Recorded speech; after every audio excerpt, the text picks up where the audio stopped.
आप देख रहे हैं इंडिया टाउन न्यूज, भारत की बात। शराब घोटाले में ईडी का बड़ा एक्शन, करोड़ों की काली कमाई का खुलासा।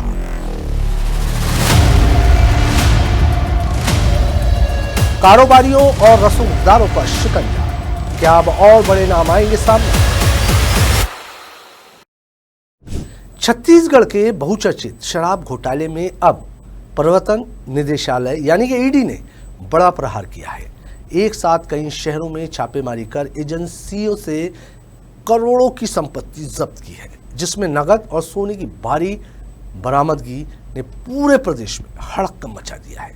सवाल यह है कि क्या ये सिर्फ शुरुआत है? क्या इस घोटाले की परतें अभी और खुलेगी और क्या आने वाले दिनों में कुछ बड़े नामों की मुश्किलें और बढ़ने वाली है? नमस्कार, आप देख रहे हैं इंडिया टाउन न्यूज और मैं हूं आपके साथ कमर गौर। देखिए हमारी ये खास रिपोर्ट।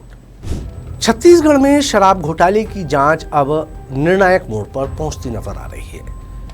30 अप्रैल को प्रवर्तन निदेशालय ने रायपुर, दुर्ग, भिलाई और बिलासपुर सहित प्रदेश के कई शहरों में एक साथ छापेमारी कर बड़ा एक्शन लिया। इस कार्रवाई के दौरान ईडी ने 13 अलग अलग ठिकानों पर दबिश दी, जहां से 53 लाख रुपए नगद और 3.234 किलोग्राम सोना बरामद किया गया।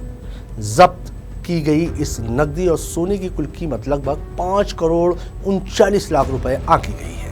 यह कार्रवाई prevention of money laundering act यानी कि PMLA के तहत की गई है, जो इस बात का संकेत है कि जांच एजेंसी इस पूरे मामले को मनी लॉन्ड्रिंग के जरिए जोड़ने में जुटी हुई है। हालांकि ईडी ने अभी ये स्पष्ट नहीं किया है कि किस ठिकाने से कितनी बरामदगी हुई है, लेकिन जिस पैमाने पर यह छापेमारी हुई है उसने कई बड़े नामों को संदेह के घेरे में ला खड़ा कर दिया है। इस छापेमारी में दुर्ग के कारोबारी और अमर इंफ्रा से जुड़े चतुर्भुज राठी के ठिकानों पर भी जांच की गई। वहीं भिलाई में गोविंद मंडल और बिलासपुर में सराफा कारोबारी विवेक अग्रवाल के ठिकानों को भी खंगाला गया। बिलासपुर के सदर बाजार स्थित श्रीराम ज्वेलर्स में भी ईडी की टीम ने घंटों जांच की। यहां 10 से ज्यादा अधिकारियों की टीम ने दस्तावेजों और लेन देन से जुड़े रिकॉर्ड को खंगाला। ईडी को संदेह है कि इन कारोबारियों ने शराब घोटाले से अर्जित काली कमाई को सफेद करने में अहम भूमिका निभाई है। मनी लॉन्ड्रिंग के इस पूरे नेटवर्क को समझने के लिए एजेंसी अब डिजिटल साक्ष्यों और दस्तावेजों की गहराई से जांच कर रही है। जांच एजेंसी के मुताबिक साल 2019 से 2022 के बीच छत्तीसगढ़ में शराब कारोबार के लाइसेंस, सप्लाई और बिक्री में बड़े पैमाने पर अनियमितताएं की गई। आरोप है कि सरकारी मशीनरी का दुरुपयोग कर अवैध कमीशन वसूला गया और एक संगठित सिंडिकेट के जरिए इस पूरे खेल को अंजाम दिया गया। आर्थिक अपराध अन्वेषण शाखा EOW और एंटी करप्शन ब्यूरो ACB की जांच में सामने आया है कि इस घोटाले में करीब 2,883 करोड़ रुपए की अवैध कमाई की गई।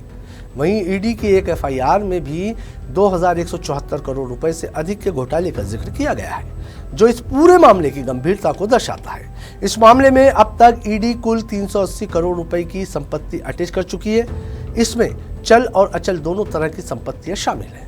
जांच के दौरान अब तक 9 प्रमुख आरोपियों को गिरफ्तार किया जा चुका है, जिनमें रिटायर्ड IAS अधिकारी, आबकारी विभाग के वरिष्ठ अधिकारी और कई प्रभावशाली कारोबारी शामिल हैं।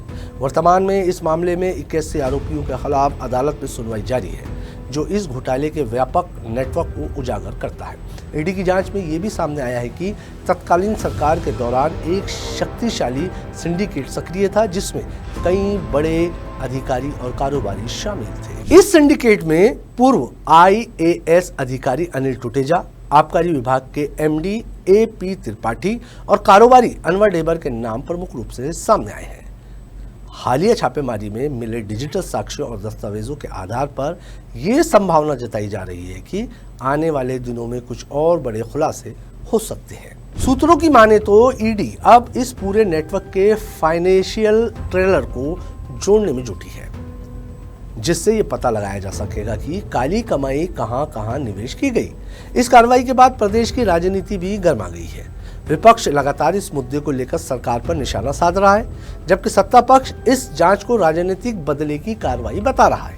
लेकिन इन आरोप प्रत्यारोपों के बीच सबसे बड़ा सवाल यही है कि क्या इस घोटाले के सभी दोषियों तक जांच एजेंसी पहुंच पाएगी और क्या यह कार्रवाई सिर्फ कुछ लोगों तक सीमित रहेगी या फिर इस पूरे सिंडिकेट का पर्दाफाश होगा। तो छत्तीसगढ़ के शराब घोटाले में ईडी की यह बड़ी कार्रवाई कई सवाल छोड़ गई। करोड़ों की संपत्ति जब्त होने के बाद यह साफ है कि जांच अभी और गहराई तक जाएगी।